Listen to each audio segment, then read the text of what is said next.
Tertúlia. Meu boa tarde a todos. Hoje é dia 12 de agosto de 2014, terça-feira. Esse é o verbete de número 3112. 4 páginas, 50 logias, 12 máximos. O tema é atenção cognitiva, especialidade neuroconscienciologia. Quem escreveu esse verbete foi a Kátia Iwahase, que está aqui muito bem acompanhada, e vamos conhecer um pouquinho dela, então. É o primeiro verbete, então a estreia aqui no tertuliário, né? O primeiro de muitos, né? Então, olha, a Kátia ela é graduada em farmácia e bioquímica, mestre em bioquímica clínica, doutora em neurociência, pós-doutora em neurociência comportamental, brasileira, natural de Barra do Jacaré, Paraná, voluntária da Conscienciologia desde 2010, docente de Conscienciologia desde 2011 e tenepsista desde 2013. Então, vamos agora à definição do que é, então, atenção cognitiva. É o processamento cerebral seletivo de informações, de pensamentos ou de ações mentais consideradas relevantes pela consciência, homem ou mulher, enquanto inibe o acesso a outras mensagens concorrentes, irrelevantes ou dispersivas. Na pensenologia, destacamos o holopensene pessoal da seletividade inteligente, a linearidade pensênica, a autopensenização cosmoética, a manutenção do megafoco autopensênico. Em fatologia, a seleção de informações cosmoéticas, o uso inteligente da atenção cognitiva, a análise autocrítica dos resultados pesquisísticos, a comunicação afetiva, o equilíbrio emocional, a convivialidade sadia utilizando os atributos cognitivos. Em parafatologia, o paracérebro, a atenção multidimensional, a autoconscientização multidimensional, a atenção cognitiva aplicada no curso intermissivo, capaz de otimizar os acertos proexológicos, o uso inteligente da atenção cognitiva aos contatos extrafísicos, a conexão mental somática, facilitando o rapport com o amparador extrafísico. Na remissiologia, destacamos 5 verbetes: atenção, atenção dividida, autodispersividade, neuroconscienciologia, polinômio multifocal. O uso inteligente da atenção cognitiva incrementa e favorece a consecução da autoproexis, da interassistência, da holomaturidade e da megafraternidade, em prol da evolução grupal. Na questionologia, você utiliza a atenção cognitiva de maneira inteligente, lúcida, prioritária, visando o desenvolvimento evolutivo? Quais resultados vem obtendo? Na bibliografia tem 2 referências e vamos à mega-análise com a equipe da Enciclosapiens. Antidispersão, concentração, seletividade, vigilância, lucidez, megafoco, equilíbrio, autoproexis, autopriorização, autodiscernimento, megafraternidade, interassistência, parapsiquismo, evoluciologia, criteriologia, cerebrologia, paracerebrologia, autocogniciologia, mentalsomatologia e neuroconscienciologia. Então, antes de começar, eu gostaria de reiterar, eu já falei ontem, né, a questão do curso Heterocrítica de Obra Útil. Então, a característica desse curso é escolher um livro, esse livro vai ser debatido, vai ser lido e debatido pelos alunos, com os professores, no caso aqui o professor Laínio Loche e Antônio Pitaguari. O livro dessa vez se chama Eu Matei Sherazade, Confissões de uma Árabe Enfurecida.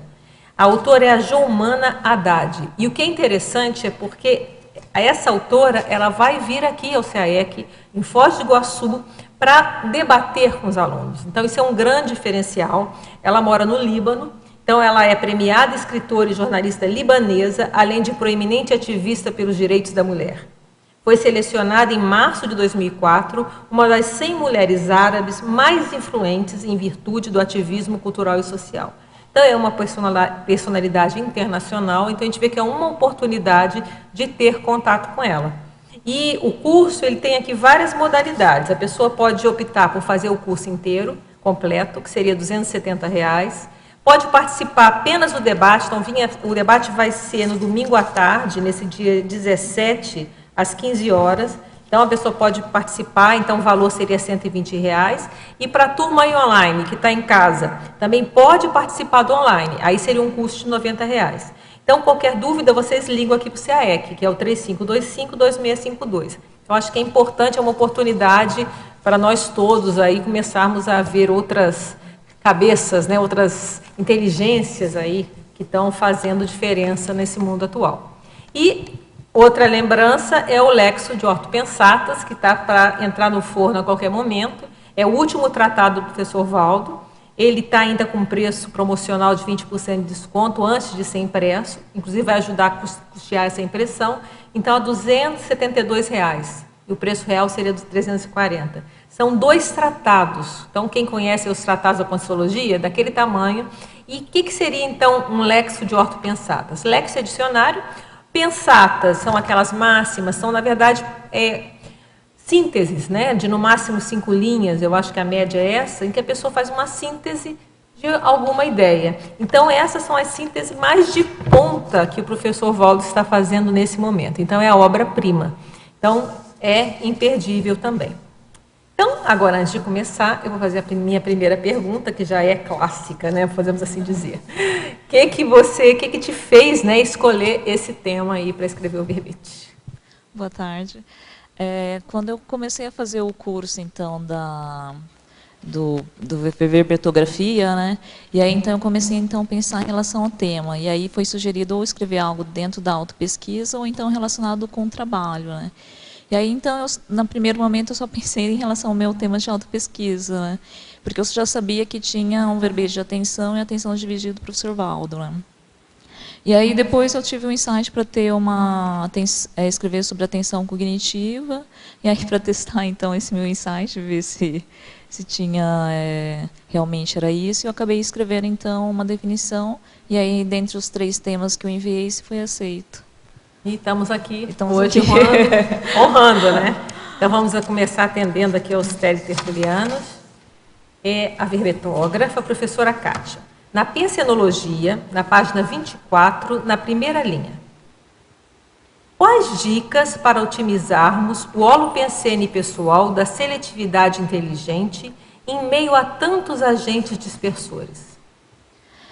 Eu acho que assim, a questão da atenção cognitiva, ela é bem relacionada mesmo com a vontade, né? Então, para a gente estar otimizando realmente em relação aos vários distratores, é você focar aquilo que vai ser mais funcional ou mais prioritário ou dentro ali da sua evolução que você está priorizando, né? Então, acho que no primeiro momento, de repente, a pessoa procurar já mapear a pensinidade que ela já tem e aí verificar, até mesmo para conseguir separar o que é dela, o que não é, e aí lá fazer uma seleção mais de priorização da ProEx dela, do que ela considera mais prioritário. Em fatologia, na mesma página, terceira linha. Como funcionam a atenção oculta, a escuta dicótica e o movimento sacádico?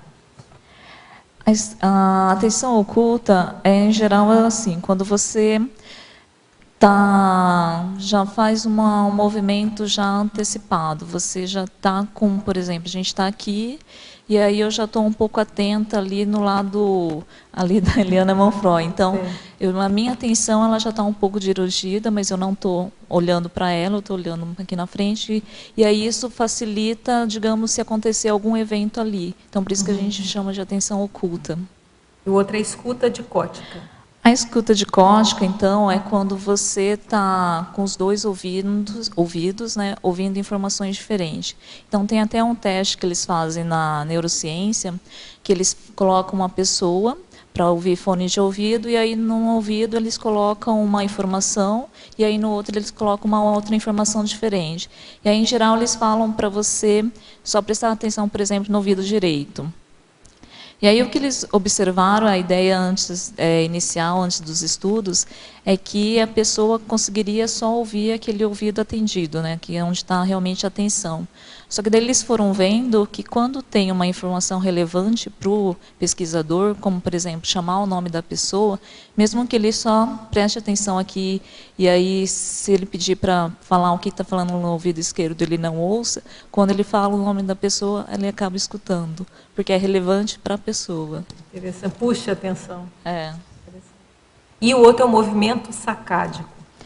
É um movimento sacádico que normalmente a gente acha que quando a gente vai fazer uma leitura ou qualquer visão assim, a gente tem uma visão linear, né? Só que na verdade não, a gente olha de maneira pulando, como se fosse pulos em relação à nossa percepção. Só que a gente tem a sensação que é como se fosse linear. Então já fizeram testes em que eles observam então o ocular e como que a pessoa então olha uma imagem. E aí você vê que na verdade é tudo saltado quando a pessoa está interpretando. É o mesmo ainda verbetógrafo, né, Tertuliano, né? Fatologia, na página 24, quinta linha. Poderia explicar o processo de capacidade limitada? Qual é a nossa capacidade de prestarmos atenção em algo interessante? Ele colocou tempo, entre parênteses. Ele quer saber o processo de captação limitado e depois a nossa capacidade de prestar atenção em algo interessante. Eu acho que é questão de tempo que ele está perguntando. Tá. Duração. O que se tem assim é que a gente não consegue ter processar tudo, por exemplo, como se fosse uma câmera. A câmera ela vai processar tudo que está acontecendo.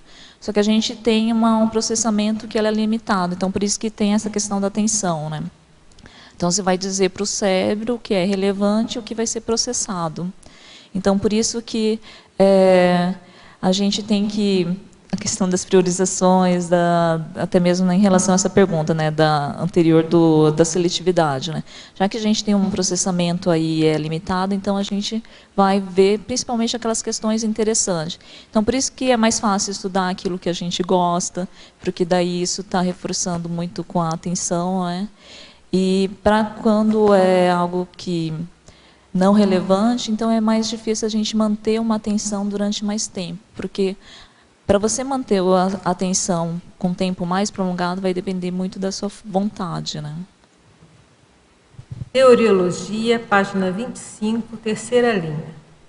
Do que tratam a teoria do paradigma da pista espacial de Posner? É Posner mesmo que fala? E a seguir, a teoria pré-motora da atenção. Essa teoria do paradigma da pista espacial de Posner, ele é um pesquisador, né? Então ele propôs aí uma teoria, né? Que na verdade ele fez um experimento, né? Em que ele quer estudar então o efeito da atenção. Então que ele dentro dessa teoria ele traz uma pessoa então vai fazer um experimento e aí ela vai manter uma atenção focada, por exemplo, num ponto central. E aí ele avalia então se quando a gente dirige a nossa atenção para um determinado local, a nossa resposta vai ser mais rápida ou não. Então o que ele faz? Ele coloca a pessoa sentada, por exemplo, numa tela de computador, com foco só no ponto central. E aí ele coloca pistas antes do estímulos, né? Então, por exemplo, ele está aqui central e aí de repente aparece uma pista aqui no lado esquerdo. E aí passa alguns segundos e aí vai aparecer o estímulo e a pessoa vai responder. Uhum. Então, aí o que ele avalia, né? Essa pista, ele chama pista válida, né? Então, quando a pessoa já direciona ali, baseado na pista, que vai vir um estímulo, a resposta da atenção é muito mais rápida. E aí ele coloca o que ele chama de pista inválida, em que ele coloca uma pista que vai aqui para a esquerda, só que o estímulo vai para a direita. E aí então ele vê que essa resposta nossa, porque já estava dirigida a atenção aqui, você dirigir até do outro lado, a sua resposta ela vai ser mais demorada. Então mostrando aí que o nosso direcionamento anterior ele vai dar uma resposta mais rápida em relacionado à atenção, que ele chama aí de efeito válido. ou até mesmo uma pista neutra. Quando ele dá uma pista em que você não sabe para que lado vai, então você também tem um retardo aí na sua atenção, no efeito da atenção, né? Que ele chama de efeito atencional. Outra é a teoria pré-motora da atenção. Essa teoria pré-motora da atenção, ela propõe que então a pessoa, ao mesmo tempo que ela vai estar dirigindo a atenção, utilizando os neurônios para o estímulo da atenção, ela também está associado aí, ele vai ativar também os neurônios da ação. Então, por isso que chama pré-motora da ação. Então, ao mesmo tempo que você vai estar começando a dirigir a atenção, você também vai estar dirigindo os seus neurônios para alguma ação, para alguma atividade, para algum movimento, ao mesmo tempo. Então, outra pergunta, teoriologia, é a mesma que você acabou de falar, paradigma da pista espacial. Então, vamos aqui para outra. Tecnologia, página 25, primeira linha, então é na próxima página. O que seria a técnica da concentração mental? Que método utiliza para melhorar gradualmente a atenção cognitiva? Nessa técnica que normalmente eu faço é focar uma atividade por vez, né? Então, assim, a gente tem muitos distratores, né? Tanto que tem vários testes mostrando a questão da distração, né? Eu acho que aí a pessoa vai ter que ver também em relação ao que ela está considerando, em que atividade, né? Por exemplo, no estudo. Eu acho que a questão dos pensamentos, eles vai estar muito um distrator muito forte, né? Então, por exemplo, se eu estiver estudando e eu tiver muito devaneio de pensinidade, então a pessoa ela vai ter que primeiro trabalhar essa questão para focar realmente no trabalho, né? E aí a pessoa está sempre procurando exercitar. O que eu faço normalmente, que às vezes eu tenho bastante devaneio, ou aparece então demandas de atividade, o que eu preciso fazer, eu vou anotando. Então, por exemplo, eu estou estudando e aparece uma demanda de alguma coisa que eu preciso fazer. Então, para não ficar aquela demanda de mental, eu começo então a anotar na agenda o que eu preciso fazer depois. Uhum.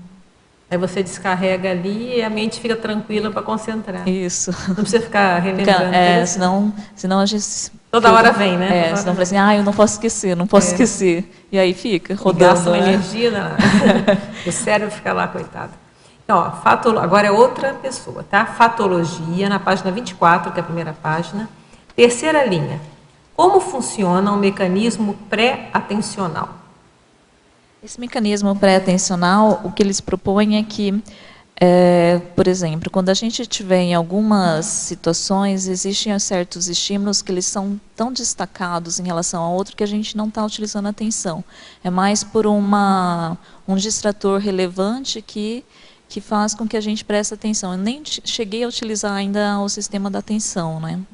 Então, por exemplo, quando você vai ler alguma coisa e você vê aquela palavra, uma única palavra vermelha em vários escritos preto, ela por si só ela já chama atenção. Então você não precisa utilizar a atenção para ver.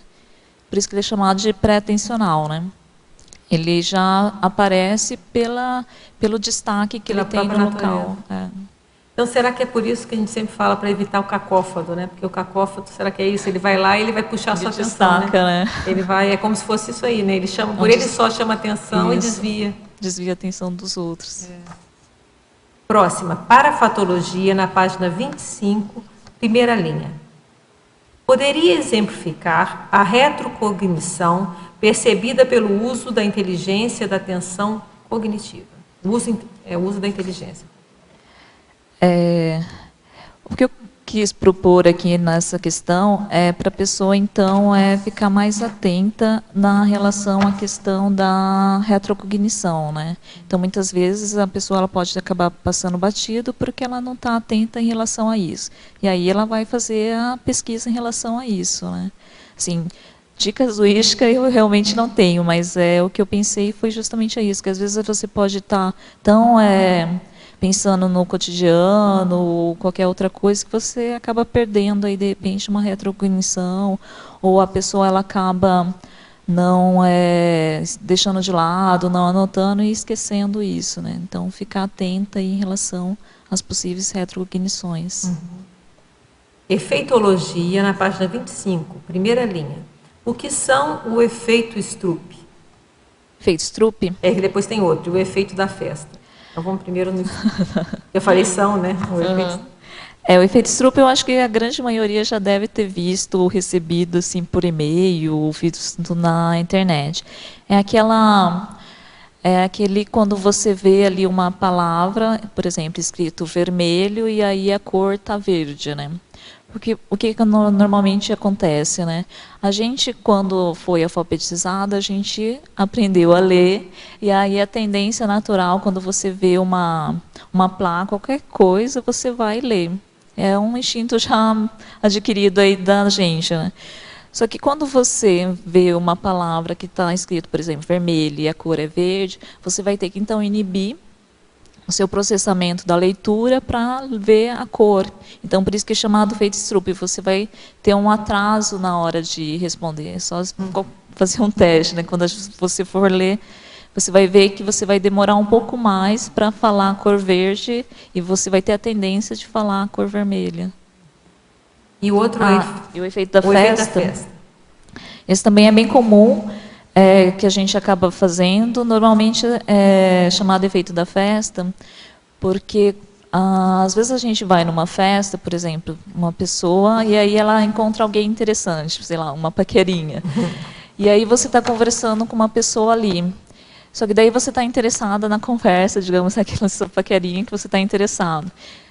Aí então você começa a manter a conversa com a pessoa que está ali na sua frente, aí você pode até responder, mas você focaliza a atenção naquela outra conversa. Então, às vezes, você consegue ouvir o que a pessoa da frente está falando, até responde, e também ouve o que a outra pessoa está falando.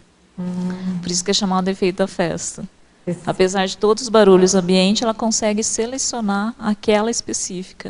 Aquela está querendo ouvir, né? Que está interessante. Entendi. Pensenologia, na página 24, última linha. Poderia indicar a técnica para a manutenção do megafoco autopensênico? Aí eu acho que primeiro ela vai ter que pensar qual que é o megafoco autopensênico dela dentro da autopesquisa, né? Eu acho que a questão também é a pessoa ver a motivação e a vontade dela, né? Porque assim, a atenção, ela está... Não sei se vamos perguntar, mas assim, existe a atenção endógena, que é muito baseada da nossa vontade, né? Que a gente chama até de cima para baixo. Porque você... Então, através da sua vontade, da sua motivação, você vai, então, manter a sua atenção focada. Que é diferente, por exemplo, de uma atenção exógena, que é um estímulo externo que vai gerar uma atenção. Então, por exemplo, uma pessoa que entra e aí você atrai a atenção rapidamente para ela. Só que ela é mais rápida, você não consegue manter ela muito tempo. Agora, a atenção endógena, você vai manter, né? Você é o autor ali, o motivador. Então, acho que dentro disso, da manutenção do megafoco autopensênico, é você utilizar realmente a sua vontade e aí direcionar a sua atenção. Mas aí eu acho que a pessoa ela precisa primeiro avaliar qual que é o megafoco autopensênico dela. Não sei se isso ajudou. Sinergismologia, na página 25, terceira linha. Poderia expandir o sinergismo de parâmetros coincidentes entre a eletronótica e a conscienciologia? Coincidente entre a eletronótica e a conscienciologia, né? O que eu pensei em relação a esse verbete é que se a gente já sabe algumas coisas sobre como o nosso cérebro funciona, porque a gente está aqui, a gente está utilizando o nosso cérebro nesse intrafísico, né? Então, se a gente já sabe o processamento, facilitar para a gente estar utilizando também dentro do paradigma consciencial, né? Então, se eu já sei como o cérebro funciona, então eu vou estar utilizando o que já tem de conhecimento para ampliar aí dentro da conscienciologia. E até para conseguir otimizá-lo também, né? E até a questão do parapsiquismo, né? Que aí tem que ter atenção dividida, né? Trinomiologia, na página 26. Poderia falar sobre o trinômio córtex frontal, córtex parietal e núcleo pulvinar? Essas regiões do cérebro, elas estão relacionadas com a questão da atenção, né? Então, o córtex frontal, ele vai estar, então, muito relacionado com a atenção, no direcionamento da atenção. O córtex parietal, normalmente, assim, quando a gente tem um processamento da atenção, a gente tem o que eles chamam de 3 mais ou menos fases, né? Que seria então o córtex parietal, né? Você vai fazer um desengajamento da atenção, e aí você vai fazer um movimento que seria responsável aí pelo colículo superior, e o pulvinar que você vai então localizar. Então a gente sai de um desengajamento, movimento e vai para o outro local. E a ideia aqui foi justamente trazer aí quais são as regiões do cérebro que estão responsáveis pela atenção.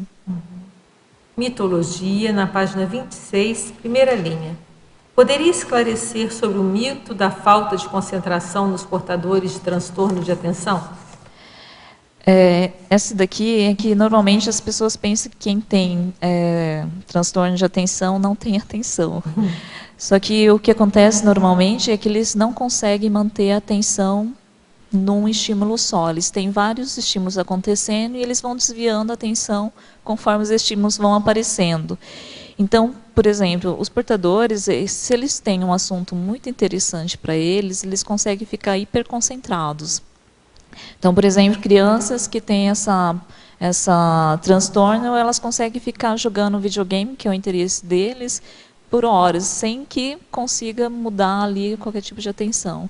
Então, pelo fato das pessoas em geral, que chama déficit de atenção, né, tem até uma pesquisadora que propõe como instabilidade da atenção. Porque não é que ele tem um déficit de atenção, ele é instável, ele muda o tempo todo ali, o estímulo ele está mudando ali as direções da atenção. Interessante. E na sindromologia, final da primeira linha, poderia expor sobre a forma de manifestação da síndrome de Balint e da síndrome disexecutiva? Está certo ou ele escreveu errado? A síndrome de Balint, ela é o que acontece? A pessoa ela tem uma lesão bilateral, né? Na região da área occipital e parietal, né? Que estão relacionados aí com a questão da atenção. O que acontece nessa síndrome é que a pessoa ela não consegue observar 2 objetos ao mesmo tempo. Então, tem um teste que o médico faz e que ele coloca na frente dele, por exemplo, 2 objetos, né? Por exemplo, ele coloca uma bola e uma caneta ali para a pessoa. E aí a pessoa ela pode estar bem na visão dele, ele vai falar, estou vendo uma caneta, e você pode estar com uma bola aqui do lado. E aí ele fala assim, mas tem alguma coisa mais aqui? Não, só tem a caneta. Daí, de repente, ela pode tentar mudar a visão ou mudar a posição, e aí ele vai enxergar a bola. E aí eu falei assim, mas tem outro objeto? Eu falei, não, não tem, só tem a bola. Porque ele só consegue focar um objeto por vez. Então, por exemplo, uma pessoa que apresenta na frente dele usando óculos, ele não vai conseguir enxergar, por exemplo, que aquela pessoa está usando óculos. Porque ele só observa um objeto por vez. Falou as duas já? É da síndrome da executiva, né? Esse daqui, então, ela acontece que ela pode ter, então, uma dificuldade de processar funções cognitivas, né? Então, ela está relacionada e pode estar relacionado também com quem tem aí transtornos de déficit de atenção. Então, alguma atividade de cognição, então, ele vai ter uma deficiência. Coloquiologia, na página 24. Poderia aprofundar a citação? O que os olhos não veem, o coração não sente. Isso daqui, na verdade, a minha ideia aqui foi a questão de o que você não está atento ou focando ele, muitas vezes ele não vai estar sendo processado, né? Porque até mesmo dentro das teorias que coloca que a atenção é como se fosse um foco luminoso para um determinado local, e aquele que está no escuro não é processado. Então, se eu não coloco o foco ou que os olhos não vão ver, não vai ser processado. Então, já pode ter acontecido, por exemplo, vocês, já aconteceu isso comigo, de estar andando e aí eu estar com os pensamentos muito devaneio, estar pensando em algo mais assim, e aí a pessoa conhecida está aproximando e aí eu não enxergar a pessoa, e aí só enxergo quando a pessoa às vezes chamou o meu nome, né? Então, assim, a pessoa estava na minha visão, campo de visão, só que eu não estava processando, porque o meu foco estava em outra coisa, né? Então, mesmo aquilo que a gente está na frente e a gente não tem foco da atenção, não vai ser processado. Patologia, página 24, segunda linha. Poderia explicar o que são a atenção exógena e a atenção endógena? Você já explicou, mas sempre é bom falar de novo. A atenção exógena é uma atenção que a gente chama de fora para dentro, né, de baixo para cima, que é então aquela atenção que o estímulo é externo e aí vai gerar uma atenção. Então, por exemplo, é aquele caso quando a gente está numa sala de aula e aí alguém entra de repente, aí todo mundo vira a cabeça para ver quem está olhando. Então, é um estímulo externo que vai gerar ali uma atenção nossa. E a atenção endógena, então, ela é chamada de cima para baixo, porque ela vai depender da nossa vontade. Então, a partir da minha vontade, eu vou estar, então, focando a minha atenção no que eu quero, né? Então, o estímulo é meu, né? Patologia, página 24, quinta linha. Qual seria a emoção facilitadora do efeito da atenção? Esse daqui, normalmente, como até foi perguntado aí, que quando a gente tem algum interesse, a gente tem mais atenção e isso facilita também na memória, né? Então, foi feito alguns estudos, né, para provar que a emoção, ela facilita a atenção. Então, eles fizeram ali com vários participantes, e aí eles apresentaram imagens de pessoas com medo, e aí avaliaram, então, a atenção. E aí fizeram um contraponto com pessoas com caras neutras, normais. E aí eles avaliaram que quando aquelas pessoas com face de medo, a pessoa ela fica muito mais atenta, ou tem uma resposta atencional muito mais rápida do que, por exemplo, um rosto com uma cara neutra. Patologia, página 24, quarta linha. Poderia abordar a neuroimagem funcional da atenção cognitiva? Esse daqui eu coloquei justamente para avaliar a questão que se faz de vários estudos em que ou a pessoa está dentro de alguma atividade utilizando a atenção e aí eles vão percebendo quais regiões do cérebro estão sendo ativados, quais não são, até mesmo para entender como é que é o processamento, né? Então, por exemplo, para quem que se viu aí dentro do transtorno de déficit de atenção e hiperatividade, que na região do córtex frontal há uma pequena ativação dessas células, tem pouca estímulo, mesmo numa atividade atencional, né? E, em geral, a região do fronto, né, ele vai ser a região que vai inibir ali aqueles estímulos, né?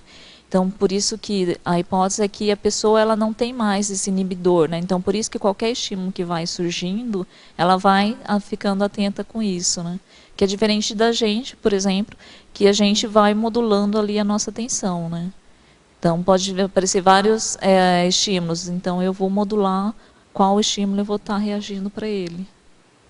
Codigologia, página 25, primeira linha. Poderia exemplificar o código pessoal de cosmoética utilizando conhecimentos cognitivos para ampliar a auto-para-percepção? Esse daqui, eu pensei justamente da pessoa ela ter já saber como é que funciona o seu cérebro, saber como é que funcionam os diversos tipos de atenção, e ela está utilizando isso para auto-para-percepção, né? Porque, por exemplo, uma pessoa que é eletronótica, né, se ela não tem qualquer tipo de atenção à energia, com sexo ou qualquer outra coisa, ela simplesmente não vai processar. É como se fosse tudo escuro e o foco dela vai estar na questão mais intrafísica, mais material, né? E a ideia, então, é ela acabar utilizando isso para otimizar aí a questão da para percepção dentro aí do Código Pessoal de Cosmoética. Essa foi minha ideia. A verbetógrafa. Todas as vezes que preciso ler um livro, sinto muito sono. Tem alguma técnica para isso? Aí tem que avaliar, depende do livro, né? Depende do que ela está estudando e aí ela tem que avaliar também a questão fisiológica, né? Às vezes a pessoa está com sono, está cansada, mas tirando toda essa questão fisiológica aí, eu acho que o que eu percebo, pelo menos dentro da minha casuística, é que nos primeiros 15 minutos vai aparecer de tudo, dependendo do conteúdo, para a gente sair do estudo, né? Então, se, por exemplo, for algo sei lá, da conscienciologia, algum estudo técnico que ela está fazendo, normalmente dá sono, dá vontade de fazer outra atividade, aparecem mil e umas prioridades. E aí a pessoa realmente passar aí dos 15 minutos e manter aí a atenção. O que às vezes acontece também, quando eu vejo que isso não funciona, eu começo a ler em pé. Então, se for um sono que é aquele fisiológico, aí ele mantém, né? Mas se for aquele sono que de repente pode ter ali alguma questão ali energética, multidimensional, ele acaba saindo. E aí depois disso fica tranquilo. Eu tenho que lembrar, pode trabalhar a energia antes, né? É muito importante trabalhar a energia antes também, da leitura, né? Então, resumo, insista, não desista, né? Sim, pode perguntar. Página 25, efeitologia, terceira linha, efeitos colaterais de medicamentos. Eu gostaria de saber de você, como pode, nos seus estudos, como pode se enfrentar esses efeitos colaterais? Porque eu tenho observado que de uns meses para cá, tem acelerado a minha falta de atenção em tudo, inclusive troco nomes, esqueço alguma coisa que eu não tinha e eu sei que são efeitos de medicações, né? Então, gostaria que você explanasse um pouco mais sobre isso.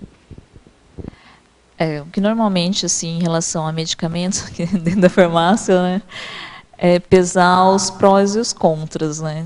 Então, não existe um medicamento que não tenha efeito colateral. Assim, pelo menos eu não conheço nenhum. E aí, então, avaliar a importância do medicamento, ou então, de repente, conversar com o médico e ver se tem um outro medicamento mais adequado, né? Pode ajustar, né? Alguma dose. Ajustar a dose, ou de repente pegar um outro medicamento, né? Porque, por exemplo, uma pessoa que está tomando um medicamento que é essencial ali para a saúde dela e ela tem um efeito colateral, aí a gente vai pesar os prós e contra, né? De repente, economia de males. Né? Economia de males. Aí, se não existe nenhum outro medicamento que possa substituir, a pessoa vai ter que aprender a lidar com isso, né? Ou fazer um esforço maior para manter a atenção. Porque, por exemplo, o pessoal que tem até do déficit de atenção, eles acabam, mesmo eles já tendo uma alteração no cérebro, eles conseguem levar uma vida tranquila se eles estiverem mais atentos, né? Então, eles começam a escrever papel, a utilizar aí a vontade, né?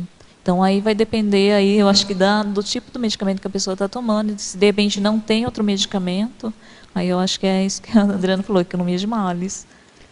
Mas aí tem que ver, inclusive dentro da psicologia, tem até linhas de estudo, de educação cognitiva, que fazem uma série de exercícios, às vezes pode ajudar. Era exatamente o que eu ia perguntar, se você tinha alguma técnica, algum exercício que pudesse ser utilizado, né, de forma mais constante, né? Eu acho que você poderia procurar um especialista nessa área de educação cognitiva que talvez pudesse ajudar. Aqui em Foz, que eu conheço, tem a professora Frávia Cerqueira, que ela está estudando isso bastante, não sei se você conhece. Agora tem outras pessoas, né, em outros locais. Se eu puder, de repente, ter contato com ela, né, ela podia te dar uma dica aí. Sim? Oi, parabéns pelo verbete. Você já falou sobre argumentologia na segunda linha? A atenção cognitiva parapsíquica igual a seleção realizada pela interação cérebro para fase, etc. Qual que é? Em Mitologia? Argumentologia, na segunda linha. Qual? Exemplologia? Na exemplologia. Da argumentologia. Onde isso?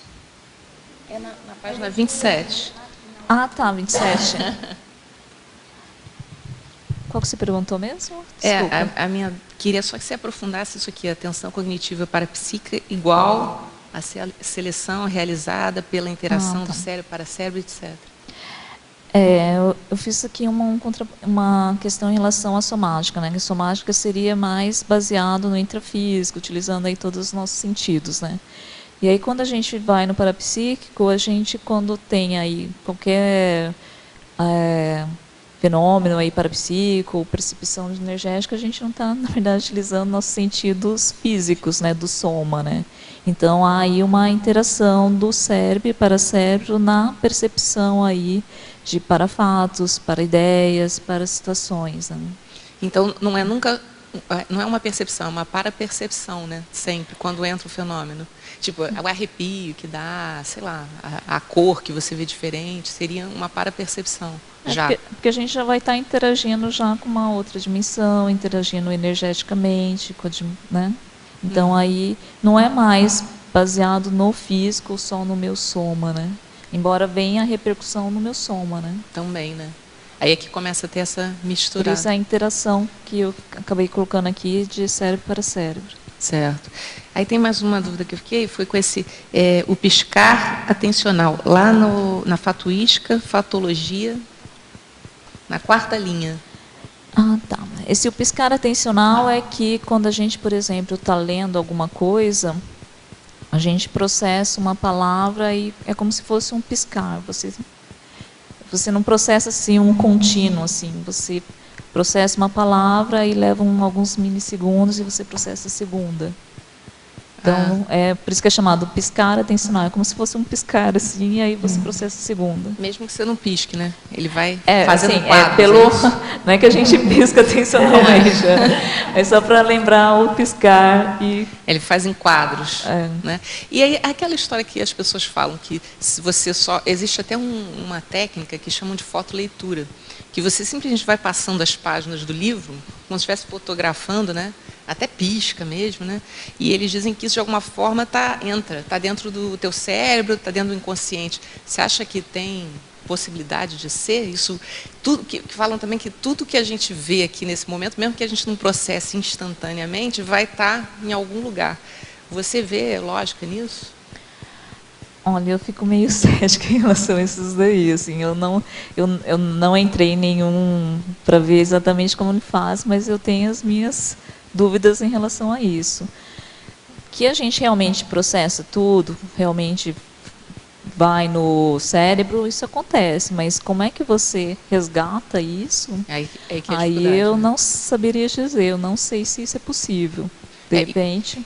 E eu acho que tem probabilidade de botar isso tudo no paracérebro, né? Eu acho que deve ser mais de fácil repente, se isso esteja entrando lá, né? Aí eu até consideraria como hipótese, mas assim, do cérebro, de repente você faz uma leitura assim, mesmo que você não preste atenção e depois você resgatar isso, porque para a gente acessar a memória, a gente usa a atenção também.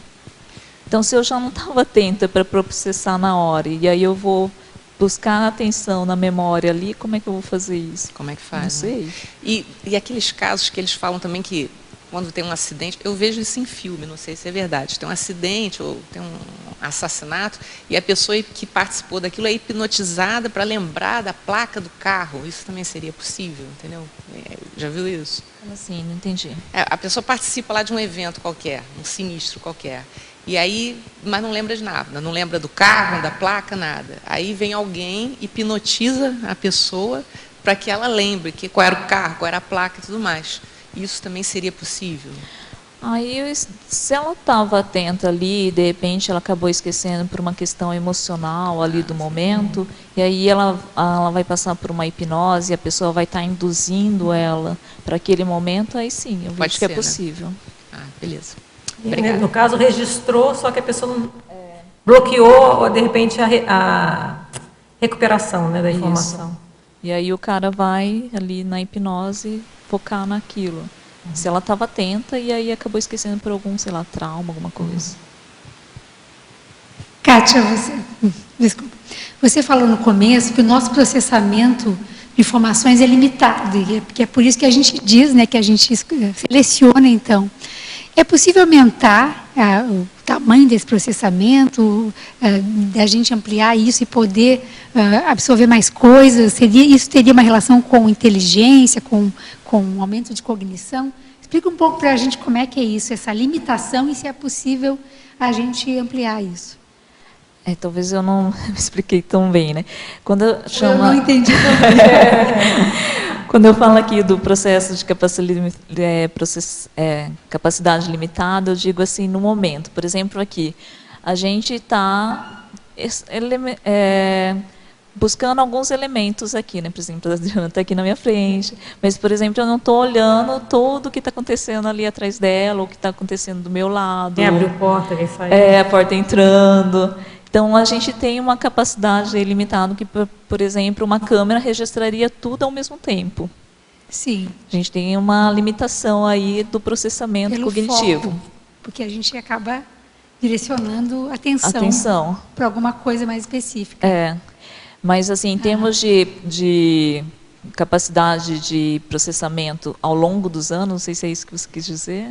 E também. Não, aí sim, aí não a é gente limitado, vai ficando né? cada vez, né? É possível cada vez mais. Assim, a tendência é que a pessoa que está aprendendo mais, está estimulando mais o cérebro, isso fique mais facilitado, né? Então, para quem estuda mais, ela vai entender mais rápido, vai processar mais rápido. Aí sim, é um estímulo assim contínuo, né? A ser construído. E a atenção dividida, né? Um pouco essa capacidade da gente tá com dois focos de atenção ao mesmo tempo. O que na neurociência, né, se estuda sobre atenção dividida, Kátia? Dentro da atenção dividida é realmente isso. Você pode estar com duas atenções ao mesmo tempo, né? Você vai processar. Se, por exemplo, uma pessoa está fazendo isso pela primeira vez, ainda ela não tem, digamos, está inexperiente, pode ser que ela vai ter um pouco de dificuldade no começo. Mas aí, conforme ela vai fazendo isso várias vezes, e ela vai tendo mais gabarito, ela vai conseguir fazer duas coisas ao mesmo tempo, manter a atenção dividida. Eu acho que é aquele exemplo lá do carro, né? Quando a pessoa vai dirigir, e aí tem 1000 coisas acontecendo ao mesmo tempo, e ela não sabe o que faz, e aí tem que olhar o retrovisor, tem que mudar a marcha, tem que fazer tudo, né? Daí ela vai melhorando, vai aprendendo, e aí aquela carga de atenção que ela precisava no primeiro momento vai diminuindo, de maneira tal que depois ela nem precisa ficar tão atenta. É automático. Interessante, parece que a necessidade ou a prática, né? Chamou a atenção, eu fui dar uma entrevista numa rádio uma vez, aliás, fui várias vezes lá, né, ainda divulgando os cursos da Conscienciologia. E eu fiquei impressionada com a entrevistadora, a jornalista, porque ela, ao mesmo tempo, era rádio, então ela não estava sendo filmada, não se via ela. Ela estava me ouvindo, ela estava lendo um jornal na frente, um computador também na frente, e de olho no aquário, na equipe lá atrás, que dizia a hora, a temperatura. Então, impressionante. Ela fazia isso tudo ao mesmo tempo. Ela me ouvia para depois me responder e dar continuidade, lia lá a novidade, pegava os toques do computador e ainda via o que a equipe tinha a passar, tudo ao mesmo tempo, e depois vinha com toda a informação. Impressionante. Então, parece que o exercício disso, né, é que desenvolve essa capacidade. Chamou muita atenção esse caso, esse exemplo. É o treino mesmo, é igual quando a gente vai aprender a fazer EV, aí tem que fazer só isso, né? Não dá para fazer absolutamente mais nada. Tudo, fecha o olhinho, né? Para tudo que eu preciso trabalhar energia. Depois a gente consegue fazer até conversando, né? Uma pergunta, não especificamente sobre mente, mas um comentário. Eu tenho uma filha adolescente, 14 anos, né? E observo na interação dela com as colegas, nos estudos, assim, o uso das ferramentas de informática e de comunicação simultâneas, né? Internet, Facebook, WhatsApp, estudando ao mesmo tempo, telefonando.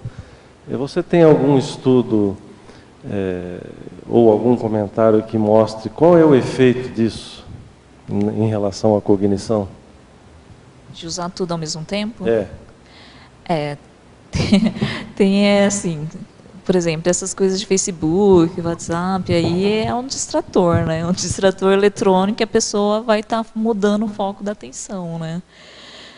Por exemplo, o que eu sempre lembro que um professor falava, né?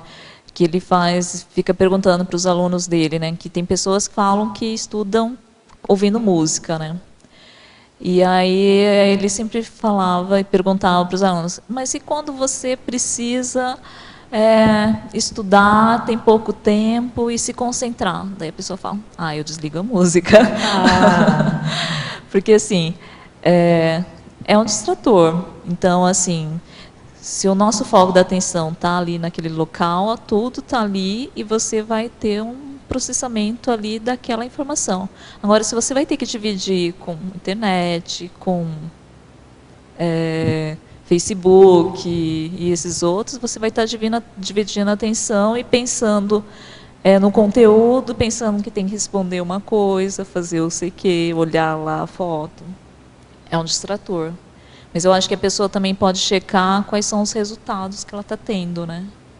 Então, se de repente ela está tendo bons resultados e isso não está afetando ela, aí de repente tudo bem. Agora, se ela vê que ela pode fazer um teste, vou estudar sem qualquer outro tipo de coisa, e vou estudar com tudo isso, e ver o rendimento, os resultados. Porque isso é uma coisa muito nova, né? Na nossa, pelo menos a minha geração, não tinha nada disso, tinha que se concentrar mesmo e focar e estudar. Hoje, eu não sei se tem alguma, porque é muito novo, isso é coisa muito recente, esse uso exacerbado de tanta ferramenta simultânea, né?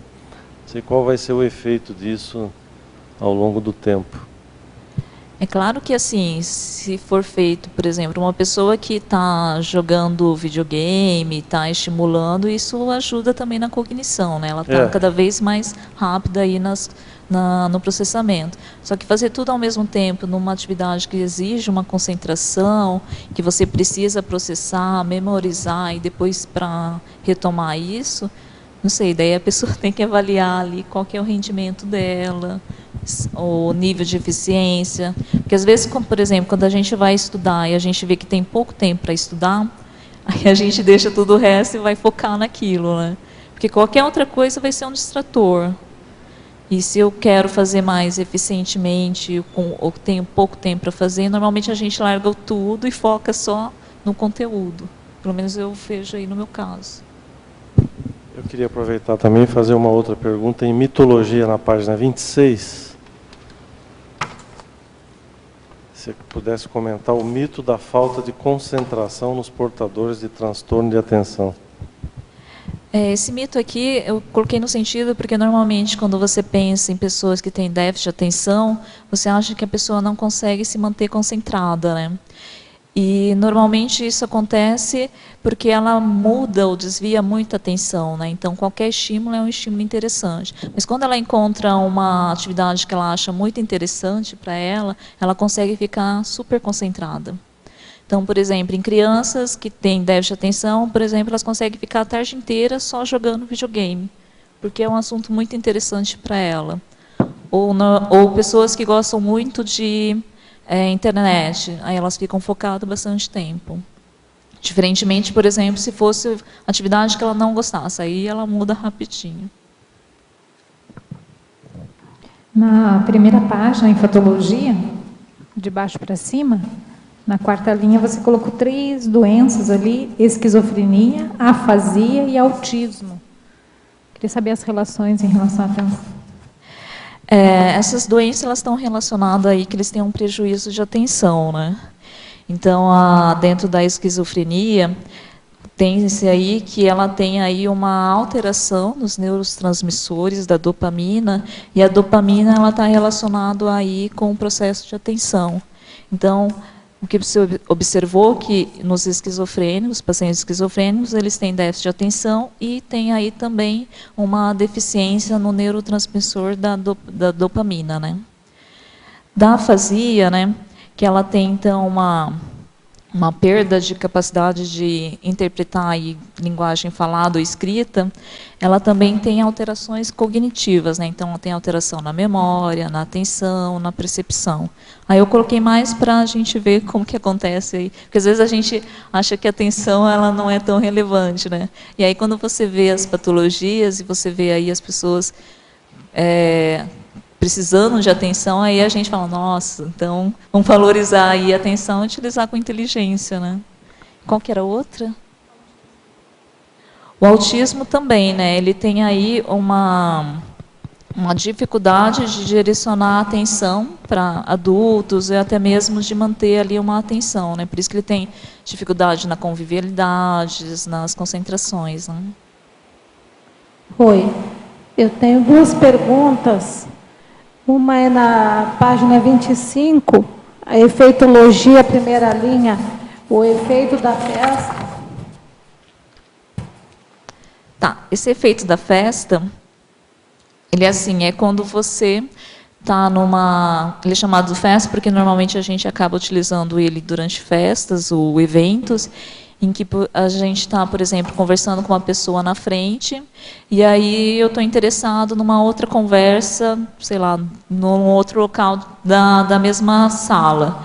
E aí eu fico mantendo uma conversa com a pessoa ali da minha frente, eu posso até responder, mas a minha atenção também está ali naquele meu alvo que está conversando com alguém, por exemplo, uma paquera que eu estou interessado.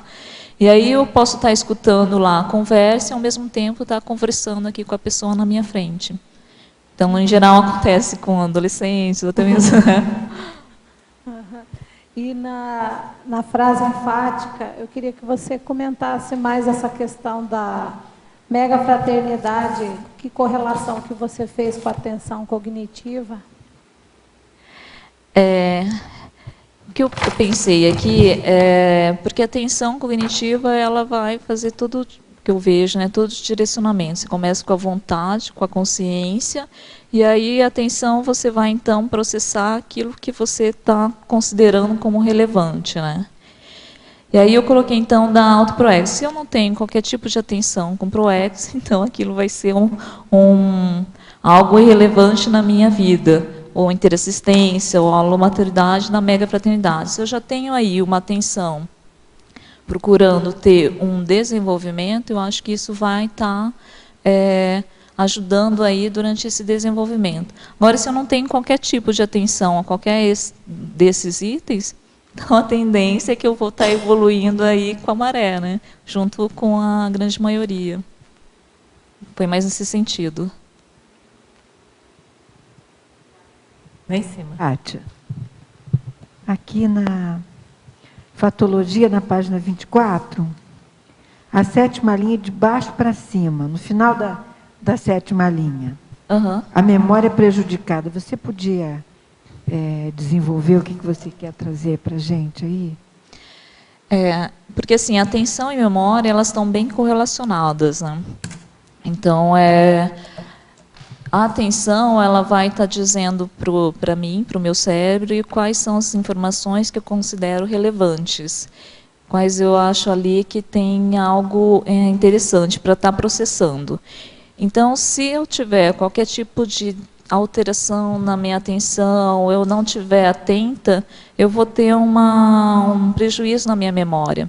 É só a gente pensar, por exemplo, quando a gente está fazendo coisas sem estar atento. Então, a tendência é a gente não lembrar. Então, se a gente está almoçando e a gente não está atento na comida, está pensando, sei lá, na atividade que eu vou fazer, várias coisas. E aí passa um dia, e você tentar lembrar o que você comeu, a tendência é a gente não lembrar. Porque a gente não estava atento, estava tendo, sei lá, várias outras atividades na pensinidade. Você faz esse exercício comumente ou de vez em quando só para dar uma treinada? Quer dizer, pensar no que está comendo. Eu achei isso bem interessante, né? Normalmente eu... Normalmente eu faço, mas dentro de uma técnica que eu coloco da análise da TENEPS. Né? Tá. Então eu coloco uma técnica de anotações, e aí eu coloco lá a questão da alimentação. E aí eu tento lembrar tudo que eu fiz no dia anterior. Então, assim, a tendência é o que eu acabo lembrando, né? Mas se eu não estou muito atenta, eu acabo esquecendo o que eu comi. Perfeito. Muito obrigada. Eu tenho outra questão para você. É na página 26, na maniologia. Na primeira linha, né? A mania de não prestar atenção aos próprios pensamentos. Como é que você faz isso? Tá. Antes de conhecer, digamos, a Conscienciologia, eu realmente não prestava atenção aos meus próprios pensamentos. Eu lembro que quando eu fui fazer o curso CPC, e aí falaram que tinha que saber quais eram os seus pensamentos, quais não eram. Eu falei assim, nossa, como é que eu vou fazer isso? Eu nunca fiz isso antes. Como é que eu vou diferenciar, né? E aí, então, eu percebi que, na verdade, é possível, né? Você consegue fazer a partir do momento que você começa a monitorar, né? Mas o que eu percebo é que, até pensando na minha casuística, que a maioria das pessoas não presta atenção nos próprios pensamentos. Então, pensam coisas pensadas, que vem e acha que tudo é dela, né? Isso a gente pode fazer com leveza, você faz isso com leveza. Quer dizer, ficar pensando no próprio pensênio, eu estou pensando na técnica, né? Como é que é isso? Como é que eu fiz? Fica fazendo solilóquio, você fica conversando com você mesmo sobre os pensênios? Não, isso é bem interessante, né? Não, dentro da técnica que eu fiz, no primeiro momento, quando eu acessei aí a Conscienciologia, como eu não sabia qual era a minha pensenidade, no primeiro momento eu fiz assim, fiquei anotando todos os meus pensênios, quantidade, assim. E aí depois eu comecei então a ver as características, né, então de julgamento, de crítica, e aí eu fui numerando aí quantos que eu tinha durante o dia, e era bastante. E aí depois disso eu comecei então a qualificar mais, né? Em alguns eu acabava anotando para eu ter uma ideia qual eram os meus pensênios, por exemplo, de julgamento, de crítica. Não ficava anotando toda hora porque também não dava, né? Uhum. E aí eu fui vendo depois a questão mais funcional, né, da pensenidade. E aí agora eu vejo assim, não, peraí, esse pensene não é funcional, ou ele de repente não está funcionando, ou ele é muito patológico, negativo, então eu acabo então mais atenta em relação às pensenidades. Beleza, parabéns. Dá um verbete, né? Parabéns. Técnica da... Parabéns, Não, sério parabéns. mesmo, acha um nome aí, técnica da acompanhamento pensênico, sei lá, esse nome legal, acho que seria interessante. Parabéns pelo verbete. Obrigada. Kátia, você podia, por favor, eu não sei se você já comentou isso, na página 25, em efeitologia, o último efeito. O efeito da atenção cognitiva na aplicação da cosmoética. Você podia ampliar, por favor?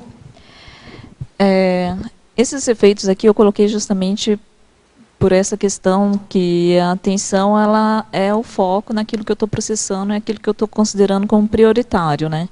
Então, se, por exemplo, eu sou aquela pessoa que eu não estou nem aí com ética ou cosmoética, então tudo vai passar batido e vou estar fazendo repetidamente numa autocorrupção.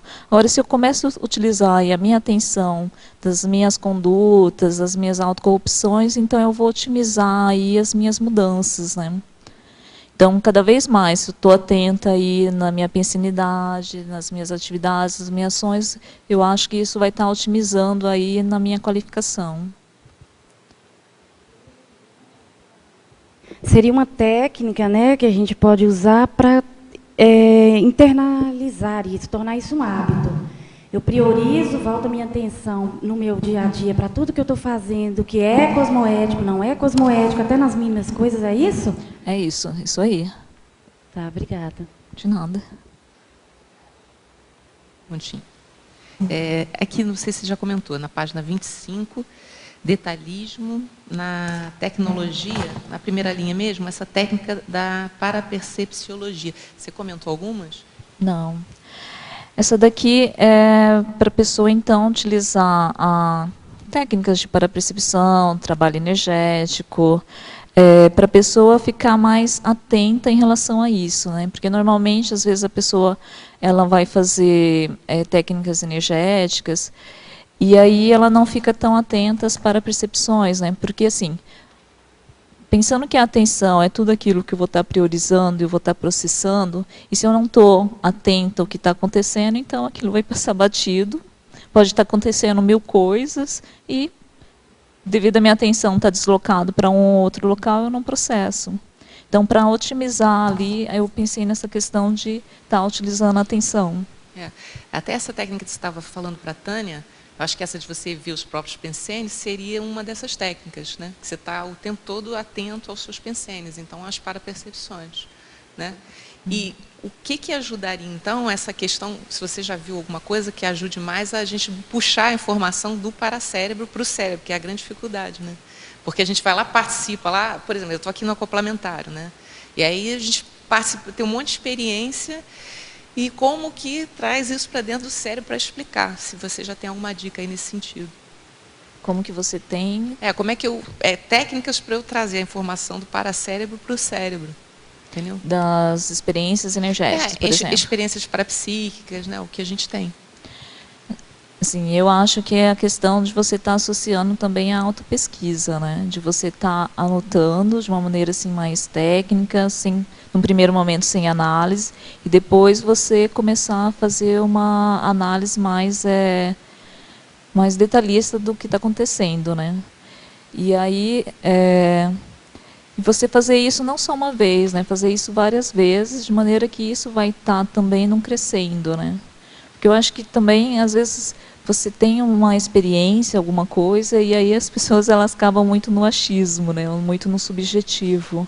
De repente repetir aí as experiências para você ir conseguindo se desenvolver também na análise, né? Porque eu acho que também isso vai dar mais autonomia para a gente, no ponto de vista. Ok, obrigada, valeu. Kátia,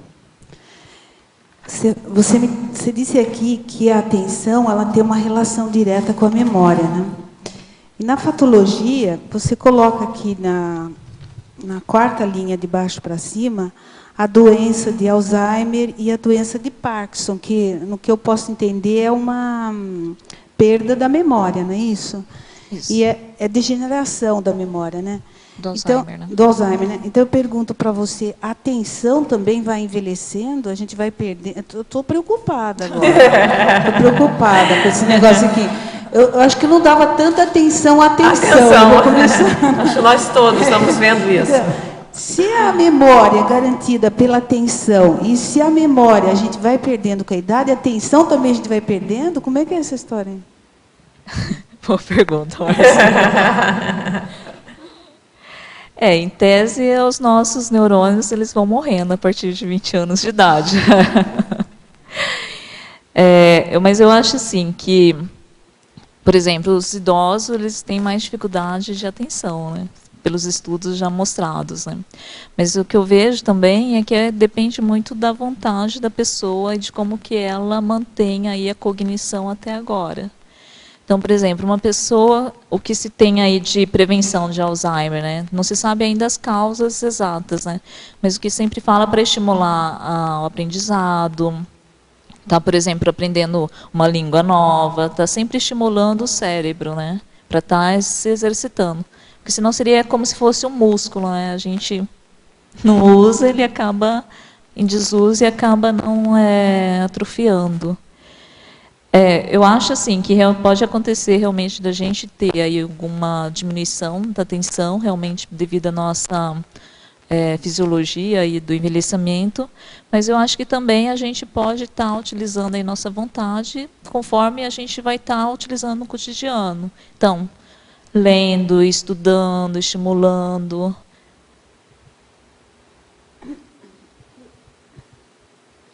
Eu queria agora pensar nisso que você está falando em relação ao parapsiquismo, né? Pelo menos a informação que a gente tem é que o idoso ele vai conseguindo uma condição parapsíquica até melhor, porque ele tem uma descoincidência, né? Ele está mais, eu não sei. Aí eu queria que vocês me ajudassem. Pelo menos é o que eu penso, que o parapsiquismo vai melhorando com a idade, mas se você precisa da atenção para você garantir a sua memória, então, o que é que pode estar acontecendo aí nesse sentido? O que eu preciso primeiro, da atenção ou da memória? A atenção ela vai selecionar o que você considera relevante para a memória, né? Mas o que eu acho assim, que se a gente for ver algumas pessoas aí que dessomaram com uma idade avançada, se elas estimulam bastante, ela acaba mantendo aí um nível aí de cognição boa, né? Então, igual, por exemplo, Niemeyer, ele ficou fazendo as atividades dele até, acho que, 104. Então, eu acho que assim, depende muito da nossa parte. Tem uma parte que é fisiológica? Tem, mas eu acho que se a gente faz a nossa parte para não ter um déficit aí, eu acho que isso acaba ajudando e contrapondo aí essa nossa, nesse nosso metabolismo. Mas eu acho que também a questão do parapsiquismo é justamente aquela questão da interação cérebro-para-cérebro, né? Então, a gente não está só utilizando a atenção do cérebro físico, né? A gente está buscando essa interação. Não sei se é isso, mas eu penso que deve ser algo do tipo. Kátia,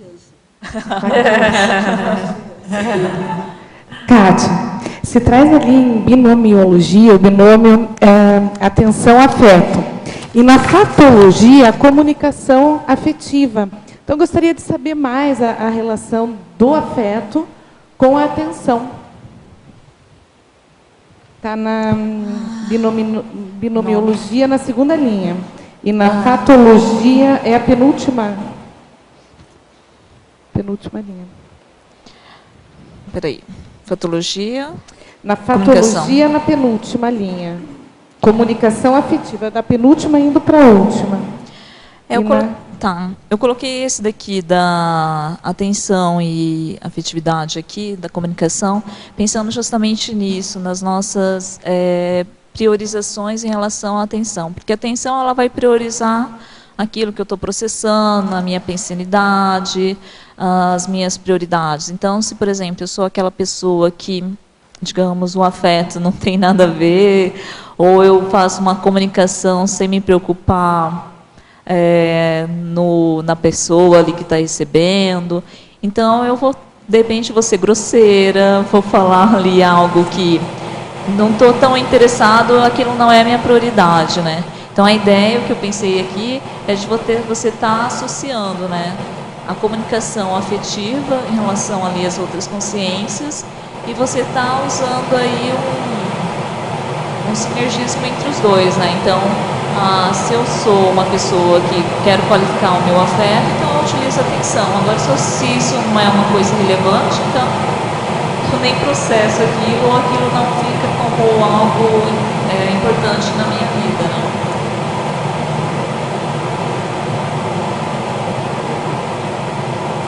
Kátia, eu queria que na mitologia, na página 26, você falasse a respeito do mito da falta de concentração, dos portadores de transtorno da atenção, fizesse uma relação aí entre concentração e atenção. Você poderia fazer isso, por gentileza?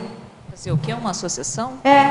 O que você poderia estar falando a respeito da questão da concentração e da atenção?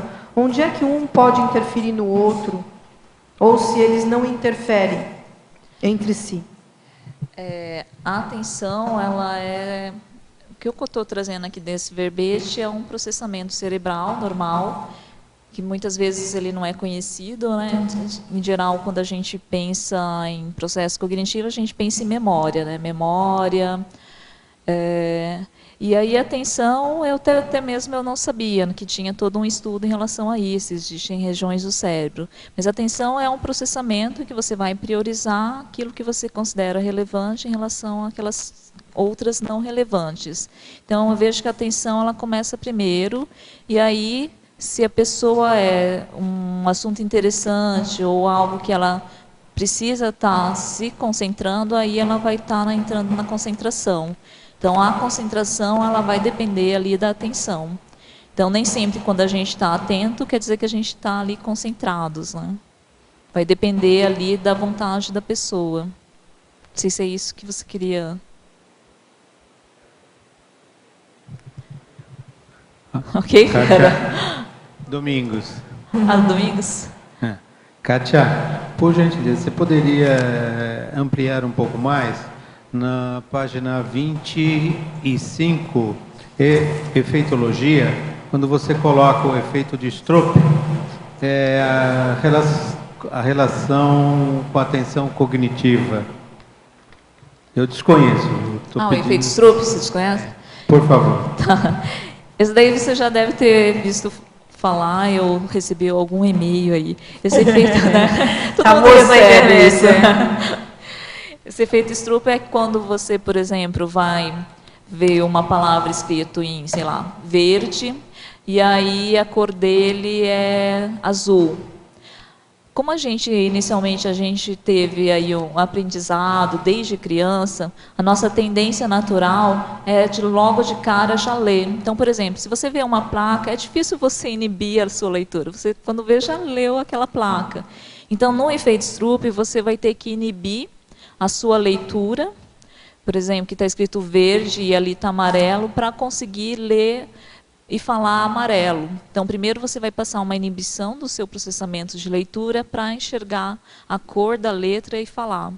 Então, esse efeito Stroop é justamente isso, essa lentidão no processamento, porque você vai ter que inibir um para poder acessar o outro.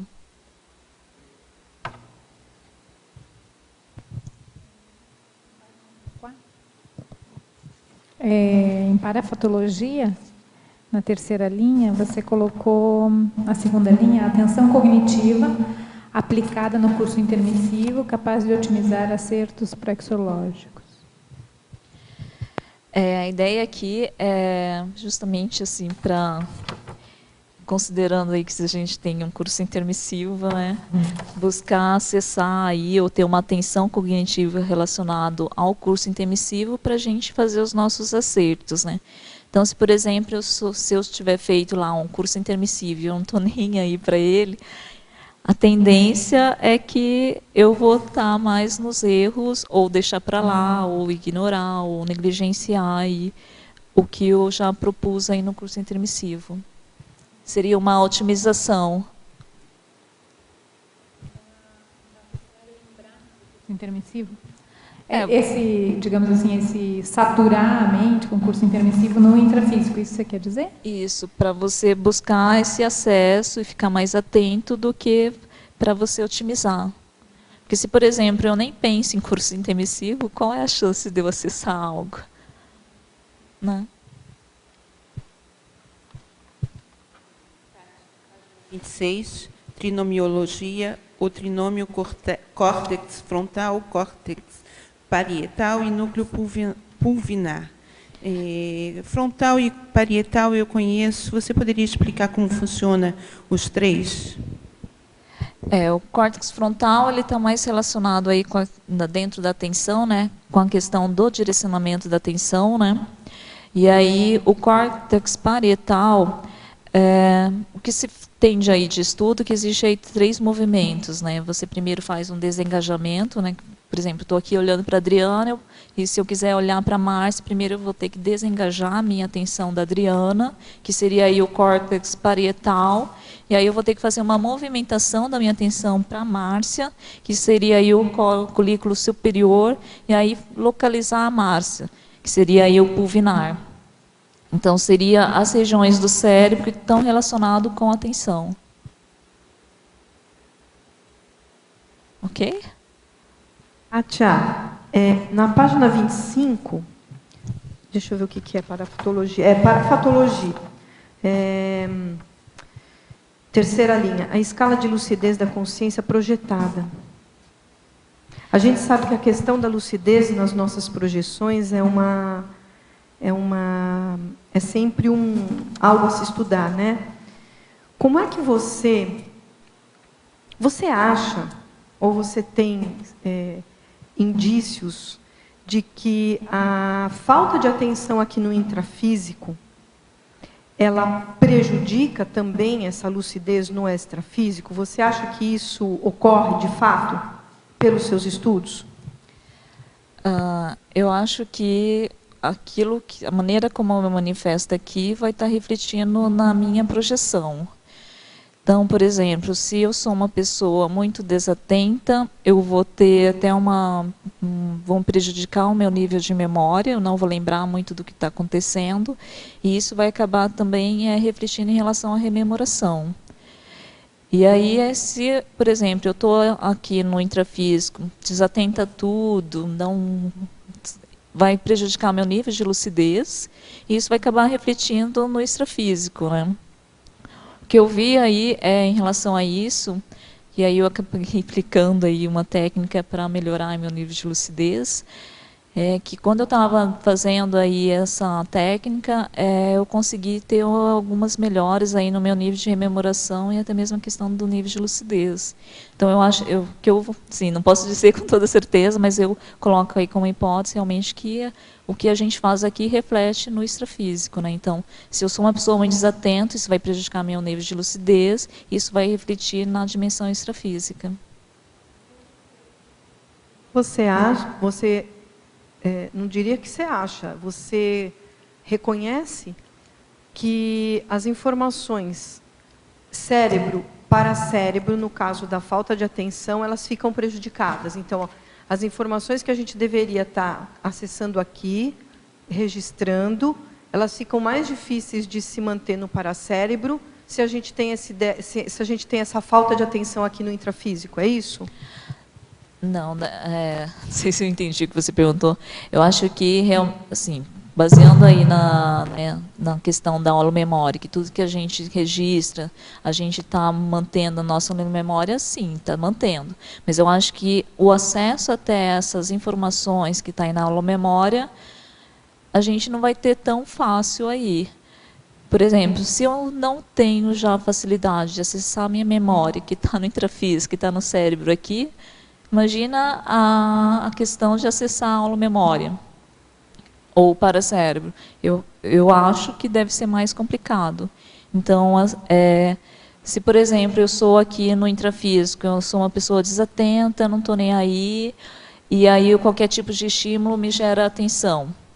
Provável que eu vou estar refletindo essa conduta lá no extrafísico.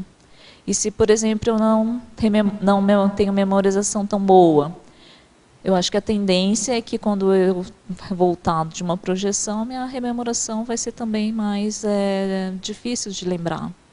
Eu acho que, pelo menos eu imagino que seja assim. Sim. E, Kátia, que conexão é essa que a gente faz, então, que a gente perde? Oi, desculpa, não entendi. Que conexão é essa que a gente perde do extrafísico para o intrafísico, por exemplo? Né? Então, vamos supor, no intrafísico eu tenho lá a minha dificuldade de atenção. Né? Tenho uma projeção. Quando eu retorno, eu teria que estar trazendo essa informação para o meu cérebro físico para eu poder me lembrar. Né? Qual é essa conexão que a gente perde? Você tem a noção disso, essa resposta? Que conexão é essa? Que a gente não consegue trazer? Eu acho que tem várias variáveis aí, né? Eu acho que tem a questão do nível de lucidez lá no extrafísico, tem a questão de quanto que você já tem de rememoração no seu cotidiano, se, por exemplo, se eu estimulo essa rememoração. Por exemplo, teve uma época que eu buscava rememorar mais. Então, eu ficava colocando um caderninho do lado, eu deixava ali uma lanterninha para anotar. Eu via que, conforme eu fazia isso mais tempo, mais no cotidiano, isso estimulava o meu nível de rememoração. Aí, passou um tempo, eu não ficava mais fazendo isso. Acabei deixando meio que de lado. E aí, agora, eu vejo que a minha rememoração não é tão boa. Eu só lembro assim, uns pedacinhos assim, de vez em quando. Então, acho que depende também do nível do estímulo, depende aí do nível de lucidez da pessoa ali. Eu acho que depende também da questão dela estar fazendo isso mais vezes, né? Agora, se a pessoa já tem isso mantido de outras vidas, ela já ressomou já com isso já trabalhado, aí tudo bem, ela não precisa nem fazer nenhum esforço. Agora, por exemplo, no meu caso, eu vejo que não é algo que eu trouxe de uma outra vida. Eu preciso fazer um esforço para conseguir isso. Então, acho que depende muito da experimentação da pessoa. Agora, o que acontece ali de como passar do paracérebro para o cérebro, eu realmente não saberia te dizer. Não sei se a Adriana, né? Não, não. Obrigada, Kátia. Expandir para a gente os teus 2 paradoxos que estão na página 26, na paradoxologia. Paradoxo hiperconcentração, TDAH, e o paradoxo hiperatividade e criatividade. Essa daqui acabou até ficando em relação ao mito, né? Mas é só para mostrar essa questão, né? Que muitas vezes as pessoas acham que quem tem déficit de atenção não tem uma hiperconcentração, mas ela é específica para algumas situações, para aquilo que a pessoa considera interessante para ela. E tem muita questão também que as pessoas acham que quem tem uma hiperatividade, ela não tem aí algum desenvolvimento, até intelectual. Então, muitas pessoas acham até mesmo que quem tem TDAH não tem déficit de inteligência. Mas, na verdade, não, eles são super criativos, né? Então, em geral, assim, até fala para que pessoas que já tenham, de repente, ir para alguma área assim, que exige mais criatividade, né? E eu vi pelo seu currículo que você estudou e estuda muito, né? A questão da neurociência, da cognição, enfim, né? De todos esses processamentos, né? Cognitivos.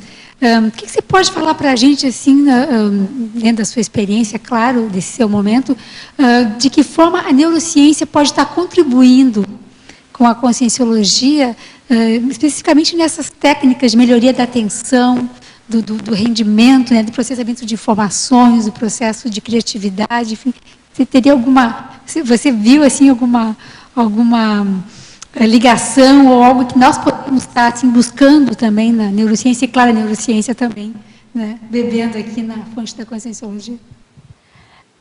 A ideia realmente de escrever esse verbete, né, foi justamente isso. Eu acho que uma vez que a gente entenda como que o nosso cérebro processa, a gente pode otimizar ali a nossa cognição em relação a isso, né? Então, se, por exemplo, eu sei que a minha atenção, ela que vai ser responsável pelo meu processamento, então, se eu dou abertura aí para o parapsiquismo, se eu considero aí relevante a energia, se eu considero que existe consciência, se eu considero que existe aí os fenômenos parapsíquicos, então eu estou dando uma prioridade aí para a minha atenção. Então, por exemplo, eu já fui bastante eletronótica, né? Então, eu não considerava qualquer tipo de consciência, energia e tudo mais. Então, a possibilidade de eu estar processando alguma consciência ia ser muito mínima. É nula, né? Hã? É nula, você não põe atenção, né? Eu não ia prestar atenção. Ia ter que ser uma consciência super materializada. É perigoso eu falar que era um processamento. Frente assim, oi? Eu ia falar assim, não, meu cérebro está produzindo isso. Então, assim, eu acho que isso vai facilitar aí no nosso desenvolvimento. Então, eu acho que se a gente utiliza o que o cérebro já está fazendo, porque afinal a gente está no intrafísico, a gente usa o cérebro nessa dimensão. Então, se a gente sabe como funciona, melhora. Então, igual na fisiologia normal do corpo, a gente estuda o corpo, como é que é, quais alimentos são melhores. Então, a gente otimiza, né, nosso metabolismo. Então, se a gente sabe como funciona o cérebro, então acho que dá para otimizar ali os nossos acertos. E também acho que você pode, né, contribuir com a neurociência, talvez em algum momento, mostrando que muitos dos atributos que a ciência convencional, a neurociência, enfim, todas essas áreas consideram apenas do cérebro, são da consciência, né? São do mental soma, do paracérebro. Então, a história é muito maior, né? Muito mais complexa um pouquinho. Que já é tão complexo, né, o estudo do cérebro, a gente sabe. Amplia, né? Porque senão fica restrita só ao cérebro físico, né? Tem até uma teoria que diz que os pensamentos não se sabe como que surge, né, pela ciência convencional. E aí tem várias teorias para dizer como é que surge aí, porque o processamento está aí, mas quem que comanda, né? Existe até uma teoria lá do homúnculo, né, que ele que está comandando ali o cérebro, né?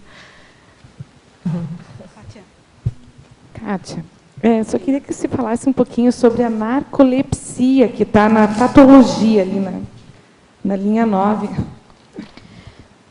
Linha 9? Aqui na 24, Narcolepsia. Narcolepsia. Tem insônia, narcolepsia. Tá. Porque assim, a narcolepsia, então, a pessoa ela tem aí um distúrbio, né, de sono, né, que muitas vezes então ela acaba até dormindo, assim, entra no sono REM durante o dia, né. E o que em geral, as pessoas que têm essa doença, elas acabam relatando, né, que ela tem prejudicado a memória, a atenção, né, porque se ela não dorme bem, como é que ela vai estar tendo essas alterações, né. Mas aí tem alguns estudos que mostram aí dentro da narcolepsia, avaliando então o nível de atenção, de memória, que algumas atenções dela está normal. Então, por exemplo, aquela atenção que demanda ali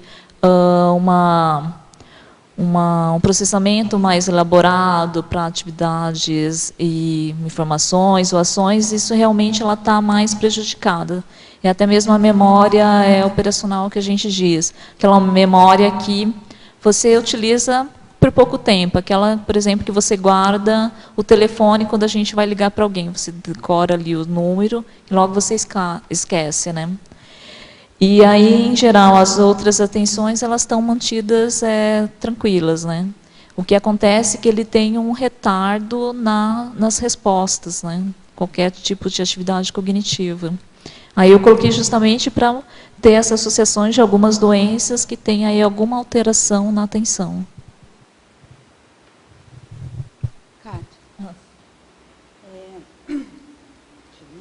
Isso aqui. Aqui. Então, eu estou pensando aqui, aí pelo seu conhecimento, com base nesse verbete aqui, como que você acha que é o processo cerebral quando a gente está tentando fazer a clarividência?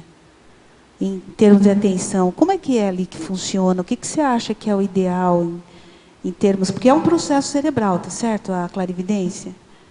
Você tem uma parapercepção, uma descoincidência, e você vai processar pelo cérebro, né? Como é que se dá esse processo pelo cérebro? O que a gente podia desprezar ali? O que a gente poderia focar mais para você ser mais assertivo na evidência da clarividência que você está tendo? Nesse caso, como tanto falo todas essas técnicas para a gente manter uma passividade alerta, né? Eu acho que daí, nesse caso, você vai manter ali, eu acho que uma atenção mais exógena, né? Porque se a gente ficar numa atenção endógena, de dentro para fora, às vezes a gente vai estar querendo controlar o experimento. E se você ficar mais na atenção exógena, do tipo, vem um estímulo de lá para cá, então você não vai ficar mais, eu acho que vai ficar mais aberta, né? Que eu considero aí, de repente, essa passividade alerta, né? Então, você não ficar tentando direcionar a sua atenção e ficar ali numa passividade de maneira que você vai estar atenta aos estímulos que vão estar surgindo. Não sei, eu acho que seria mais ou menos isso. Eu acho que é aquela analogia que a gente fala de você ficar lá como se estivesse olhando na janela. Você fala isso, né? Você está olhando na janela, você não está esperando nada, você vê o que está acontecendo. Então, é mais ou menos, eu acho que é por aí. É você ficar ali ou ver o que vai acontecer. E eu vejo tudo também uma questão de treino. Eu vejo assim, com a experiência, a gente começa a diferenciar o que é uma distorção visual do que é realmente uma parapercepção. A tonalidade é diferente, tem pequenos detalhes, que eu vejo que é justamente a prática, é fazendo, que a gente começa, daqui a pouco começa a ficar meio óbvio, sabe? É igual sonho e projeção. Depois de um tempo, fica muito óbvio de saber o que é um sonho e o que é uma projeção totalmente lúcida. E tem sempre aquele meio do caminho, que a gente é aquela projeção semiconsciente, que tem um aspecto que a gente fica sempre meio na dúvida, né? Então, eu vejo com a clarividência a mesma coisa.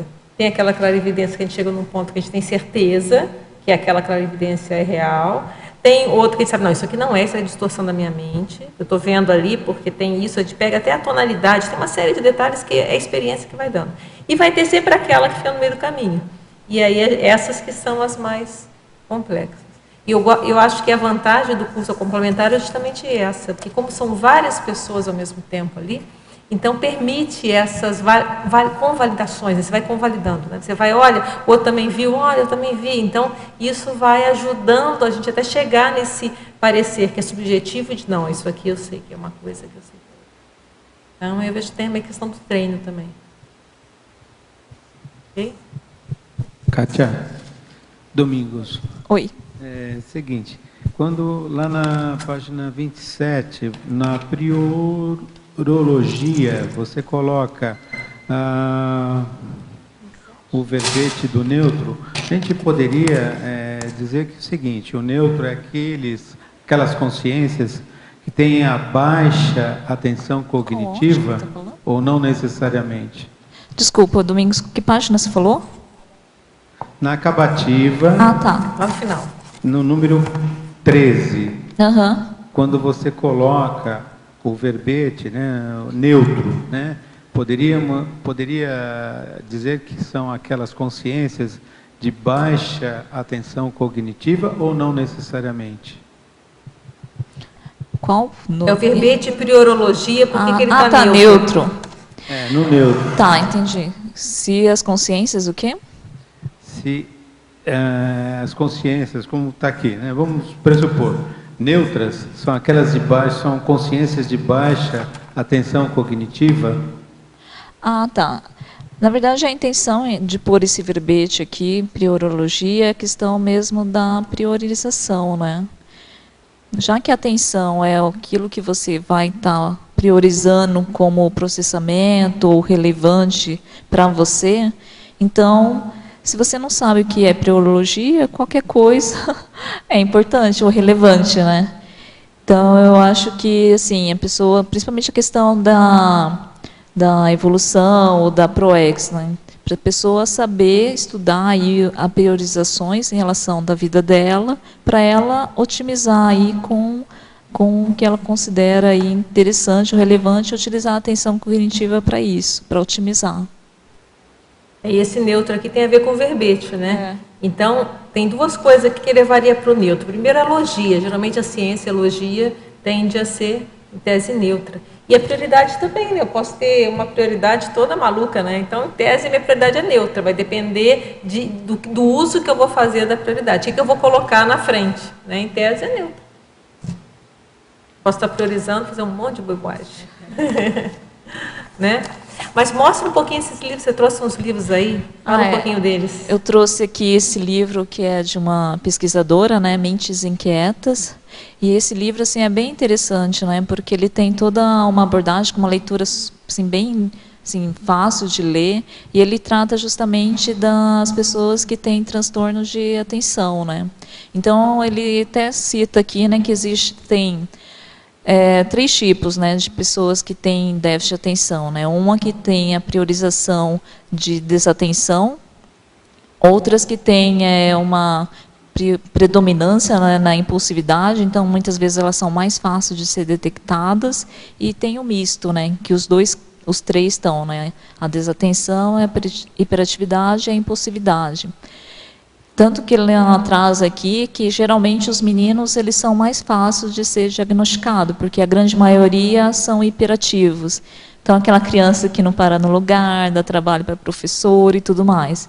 E as meninas, elas têm mais predominantemente do tipo desatenção. Então, é aquela menininha que está na sala de aula, que ela está ali quietinha, então para o professor não dá trabalho, para o professor em geral. Aquela cara de paisagem, que vai entendendo tudo. Mas a mente dela está a mil, então ela pensa toda uma história, mudança tal, só que reflete no como é que fala? No desempenho.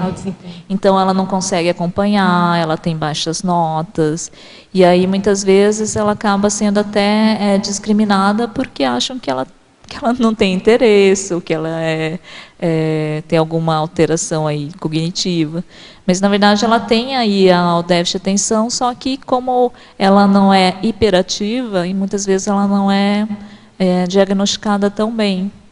Diferentemente do menino, que a prevalência dele é mais no hiperativo. E aí, então, tem da professora, né, Graça Razeira, que ela teve aí, né, tem, né, a hiperatividade, e ela traz aqui esse livro justamente na superação, né. Então, ambos os livros, da parte convencional, ela trata justamente também que uma pessoa que tenha ou foi diagnosticada, ela consegue levar uma vida normal se ela utilizar aí várias metodologias, né. E a autossuperação aqui da professora, né, que ela tem, e aí ela leva uma vida normal, aí utilizando aí o paradigma consciencial, né. E esse livro aqui, a Neurociência Cognitiva, né, que então tem aí o embasamento aí teórico do processamento, de todas essas teorias que eu trouxe aqui no verbete.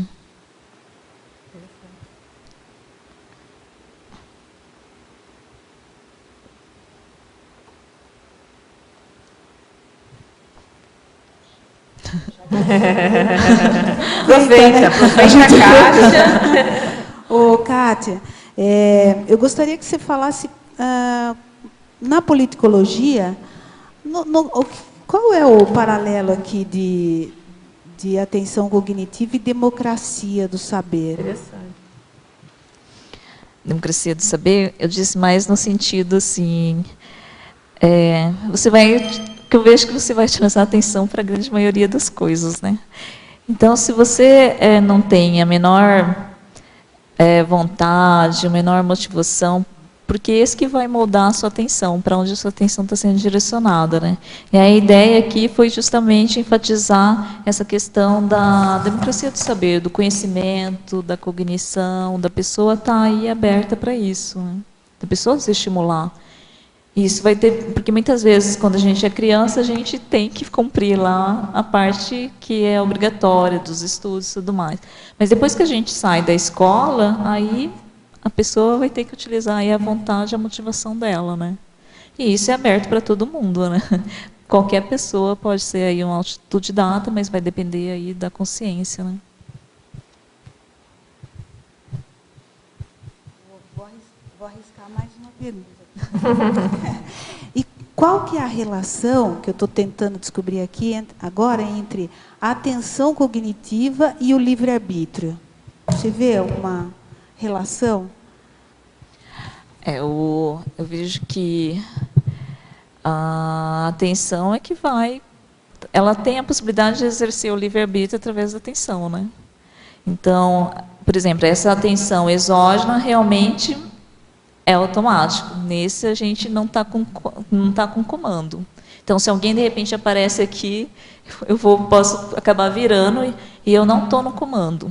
Houve um barulho, né? Tem um barulho forte. É um barulho, aqui, naturalmente. Caiu alguma coisa, eu vou olhar. É automático, eu nem pensei, já olhei. Isso é exógeno. Agora, a endógena, aí você pode usar o seu livre-arbítrio à vontade. Aí sim, a pessoa tem toda a liberdade, o livre-arbítrio para estar exercendo. E mais uma coisa que me passou, que até a gente comentou aqui um pouquinho antes de começar a tertúlia, como que as pessoas que têm, às vezes, deficiência visual, ou como, talvez a pergunta não está muito correta, como é que as deficiências visual e auditiva, elas não afetam, aliás, ela até parece que melhora, né, a capacidade que o cérebro tem de superar a deficiência fisiológica e sem prejuízo da atenção?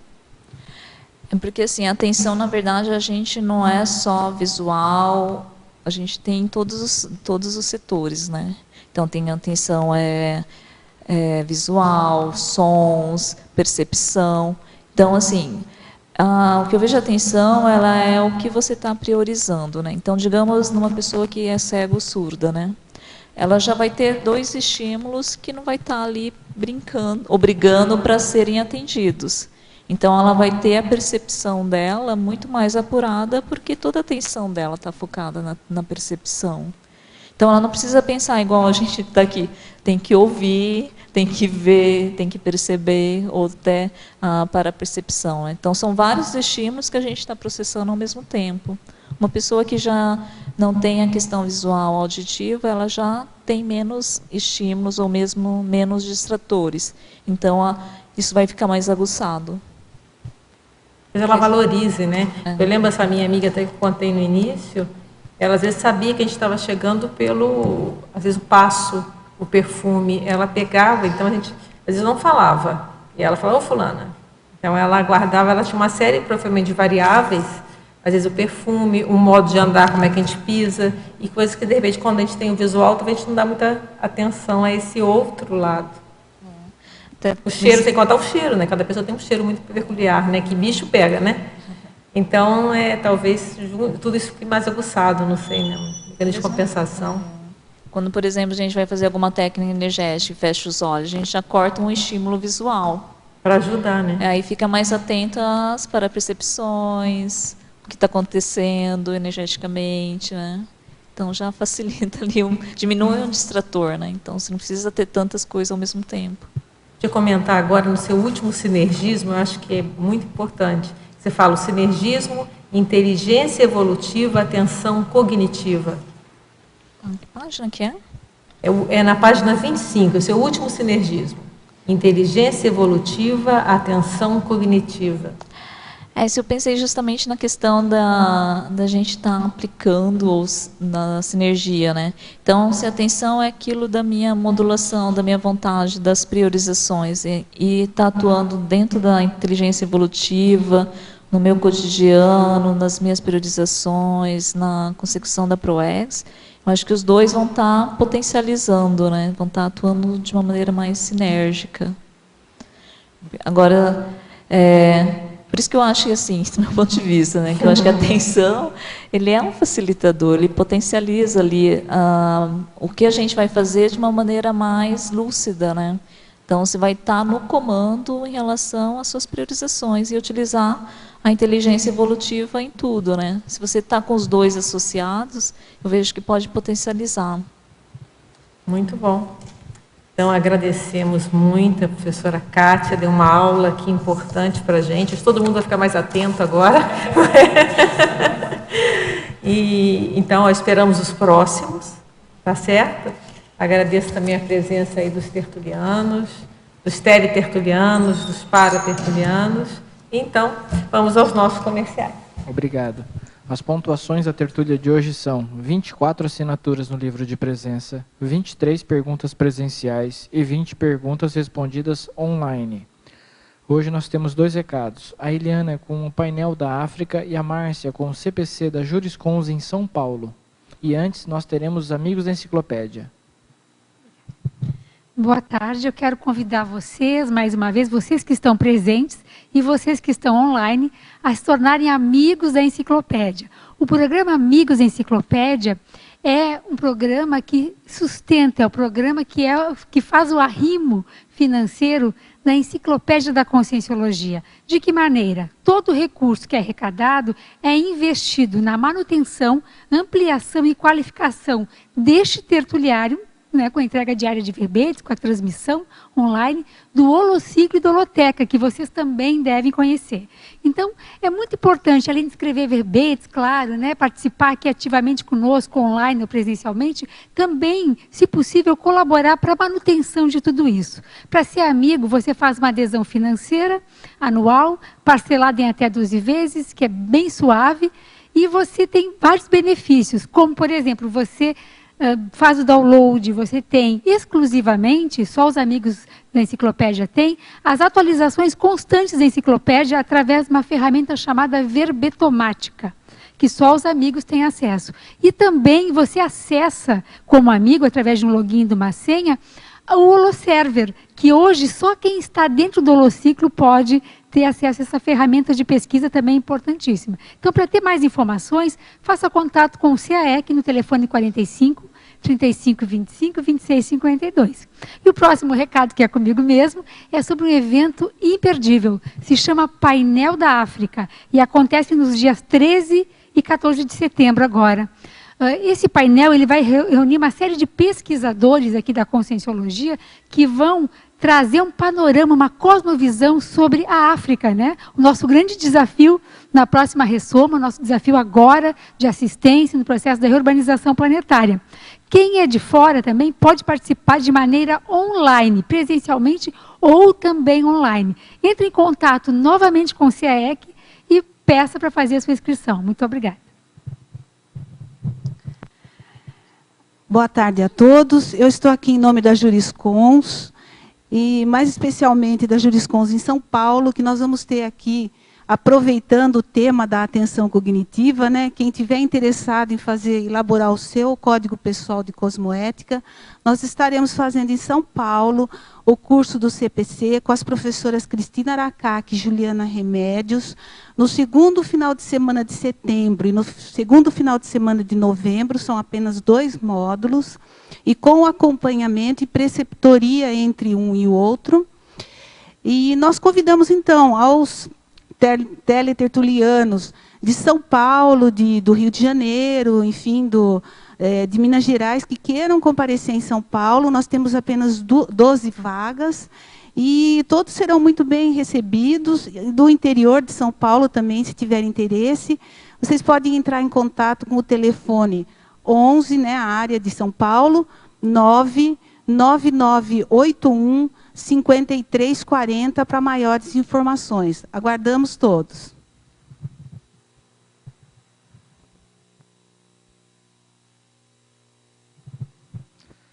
Para amanhã, teremos o verbete Evolutividade Planejada, especialidade Evoluciologia, com o verbetógrafo Paulo Melo. Obrigado e boa tarde a todos.